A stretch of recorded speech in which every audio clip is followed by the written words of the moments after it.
March 15 ನಮ್ಮ ಅನುದಿನ ಆಹಾರ ಸೇವೆಗಳಿಂದ ತಮ್ಮೆಲ್ಲರಿಗೂ ಶುಭವಂದನೆಗಳು. ಇಂದಿನ ಶುಭ ಸಂದೇಶ, ದೇವರ ಮುಂದೆ ನಿಶ್ಚಲತೆ. ಜೇಮ್ಸ್ ಬ್ಯಾಂಕ್ಸ್ ಅವರಿಂದ.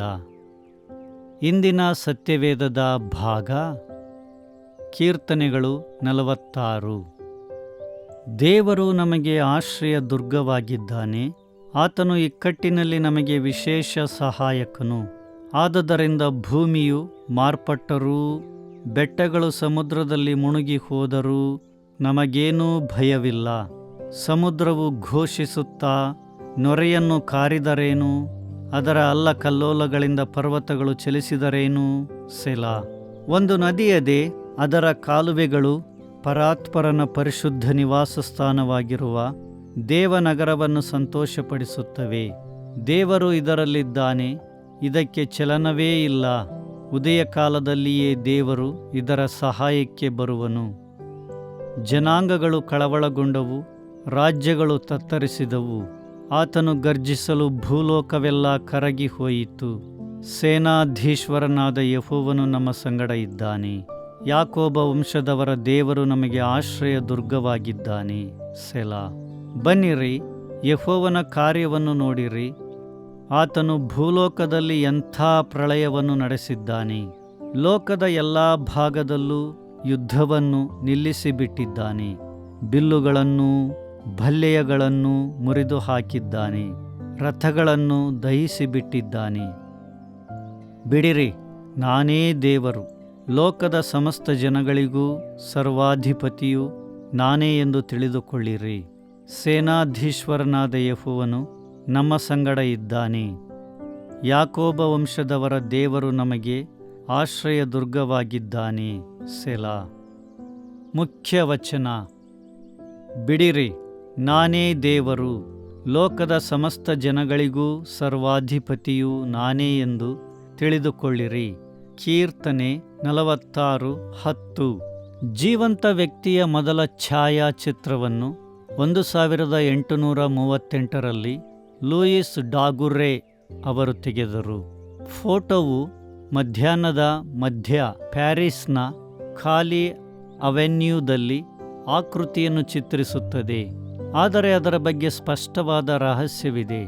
ಆ ಸಮಯದಲ್ಲಿ ರಸ್ತೆ ಮತ್ತು ಪಾದಚಾರಿ ಮಾರ್ಗಗಳು ಗಾಡಿಗಳು ಮತ್ತು ಪಾದಚಾರಿಗಳ ಸಂಚಾರದಿಂದ ಗಲಭೆಯಿಂದ ಕೂಡಿರಬೇಕಿತ್ತು. ಆದರೂ ಯಾರಿಗೂ ಕಾಣುವುದಿಲ್ಲ. ಮನುಷ್ಯನು ಒಬ್ಬಂಟಿಯಾಗಿರಲಿಲ್ಲ. ಫೋಟೋ ತೆಗೆದ ಜನಪ್ರಿಯ ಪ್ರದೇಶವಾದ ಬೌಲೆವಾರ್ಡ್ ಡು ಟೆಂಪಲ್ನಲ್ಲಿ ಜನರು ಮತ್ತು ಕುದುರೆಗಳು ಅಲ್ಲಿದ್ದವು. ಅವರು ಕೇವಲ ಚಿತ್ರದಲ್ಲಿ ಕಾಣಿಸಲಿಲ್ಲ. ಛಾಯಾಚಿತ್ರವನ್ನು ಪ್ರಕ್ರಿಯೆಗೊಳಿಸಲು ಒಡ್ಡಿಕೊಳ್ಳುವ ಸಮಯ ಡಾಗೆರೋಟೈಪ್ ಎಂದು ಕರೆಯಲಾಗುತ್ತದೆ. ಚಿತ್ರವನ್ನು ಸೆರೆ ಹಿಡಿಯಲು 7 ನಿಮಿಷಗಳನ್ನು ತೆಗೆದುಕೊಂಡಿತು. ಆ ಸಮಯದಲ್ಲಿ ಅದು ಚಲನಾರಹಿತವಾಗಿರಬೇಕು. ಪಾದಚಾರಿ ಮಾರ್ಗದಲ್ಲಿರುವ ವ್ಯಕ್ತಿಯೇ ಛಾಯಾಚಿತ್ರ ತೆಗೆದ ಏಕೈಕ ವ್ಯಕ್ತಿ ಎಂದು ತೋರುತ್ತದೆ, ಏಕೆಂದರೆ ಅವನು ಮಾತ್ರ ನಿಂತಿದ್ದನು. ಅವನು ಬೂಟುಗಳಿಗೆ ಪಾಲಿಷ್ ಹಾಕುತ್ತಿದ್ದನು. ಚಲನೆ ಮತ್ತು ಪ್ರಯತ್ನದಿಂದ ಸಾಧ್ಯವಾಗದ್ದನ್ನು ಕೆಲವೊಮ್ಮೆ ನಿಶ್ಚಲತೆಯು ಸಾಧಿಸುತ್ತದೆ. ದೇವರು ತನ್ನ ಜನರಿಗೆ ಕೀರ್ತನೆ 46:10ರಲ್ಲಿ ಹೇಳುತ್ತಾನೆ, ಸ್ಥಿರರಾಗಿರಿ ಮತ್ತು ನಾನೇ ದೇವರೆಂದು ತಿಳಿದುಕೊಳ್ಳಿರಿ.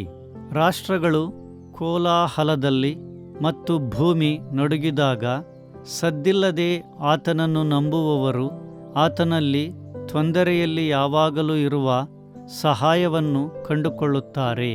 ನಿಶ್ಚಲವಾಗಿರಿ ಎಂದು ಅನುವಾದ ಮಾಡಲಾದ ಇಬ್ರಿಯ ಕ್ರಿಯಾಪದವನ್ನು ಪ್ರಯತ್ನಿಸುವುದನ್ನು ನಿಲ್ಲಿಸು ಎಂದೂ ಅನುವಾದ ಮಾಡಬಹುದು.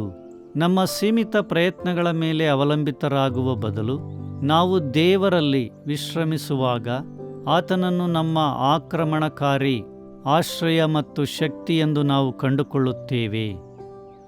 ಇಂದು ದೇವರ ಮುಂದೆ ನಿಶ್ಚಲವಾಗಿರುವ ಮೂಲಕ ನೀವು ದೇವರಿಗೆ ಹೇಗೆ ತೋರಿಸುವಿರಿ? ನೀವು ಆತನನ್ನು ಎಲ್ಲಿ ಹೆಚ್ಚಾಗಿ ನಂಬಬೇಕು? ಪ್ರಾರ್ಥನೆ ಮಾಡೋಣ. ಪರಲೋಕದ ತಂದೆಯೇ, ನಿನ್ನಲ್ಲಿ ವಿಶ್ವಾಸವಿಡಲು ಮತ್ತು ನಿನ್ನ ಸ್ಥಿರವಾದ ಪ್ರೀತಿಯ ಶಾಂತ ಅರಿವಿನಲ್ಲಿ ವಿಶ್ರಾಂತಿ ಪಡೆಯಲು ದಯವಿಟ್ಟು ನನಗೆ ಸಹಾಯ ಮಾಡು. ಆಮೇನ್.